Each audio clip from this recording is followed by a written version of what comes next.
ধন্যবাদ এবং কৃতজ্ঞতা জানিয়ে মাইক্রোফোন পরিলক্ষিত বিষয় সেটি হলো জার্সি কিন্তু সেই একই হয়ে গিয়েছে। আমরা আশা রাখছি কর্তৃপক্ষ সেটিকে নজরে নিয়ে এটির সমাধান করবে। আমরা এই বিরল ব্যক্তিত্বকে আমরা সাধুবাদ জানাই, আমরা অভিনন্দন জানাই জনাব মনিরুজ্জামান জোয়ান চাচাকে। তিনি আমাদের মাঝে আরো অনেকদিন বেঁচে থাকুক এই কামনা করছি। শুধু দর্শক, আজকে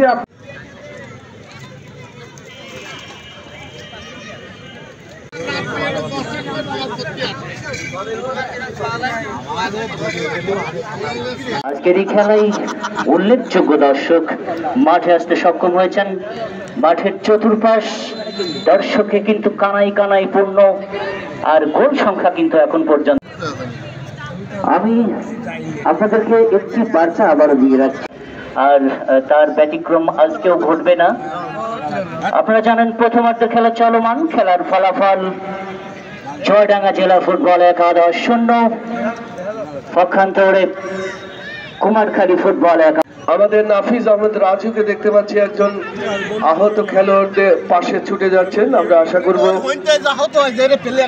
গোলরক্ষক, চুয়াডাঙ্গা গোলরক্ষক, আমরা 2-1 মিনিটের মধ্যে বাঁশি বাজাবেন এবং সেই বাঁশিটি বাজাবেন ফেরদৌস, যশোর থেকে আগত জাতীয় পর্যায়ের বাঁশি বাদক, খেলা পরিচালনা করেন ইতিমধ্যে সাংস্কৃতিক রাজনৈতিকভাবে যারা দেশের প্রতিনিধিত্ব করেন সেই গৌরবময় যশোর থেকে এসছেন। এই প্রথম আমার মনে হয়, আমি যতদিন এই খেলাধুলোর সাথে সংশ্লিষ্ট রয়েছি, এই ফেরদৌস ভাইয়ের আগমন এই কিন্তু প্রথম।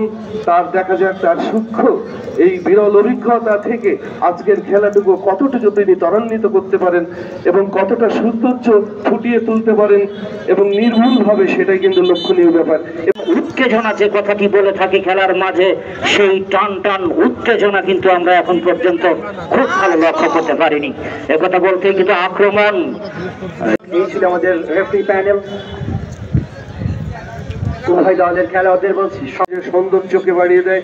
ফুটবল আমাদের উদীয়মান খেলোয়াড়দের আরো উৎসাহ পেতে সাহায্য করে। ফুটবল আমাদের যারা তরুণ সমাজ রয়েছে তাদের সামাজিক কুকর্ম থেকে দূরে রাখতে সাহায্য। বিদ্যালয়ের মাঠে খোকসা উপজেলা ফুটবল টুর্নামেন্ট মঞ্চে উপস্থিত রয়েছেন একজন খেলা প্রিয় মানুষ, খোকসা উপজেলার অত্যন্ত জনপ্রিয় একজন উপজেলা প্রশাসনিক অভিভাবক, প্রশাসনিক উপজেলা নির্বাহী কর্মকর্তা জনাব প্রদীপ্ত রায় দীপন।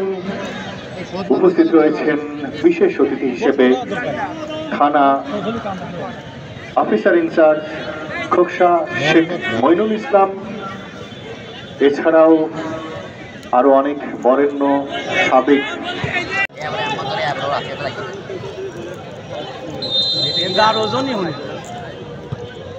ও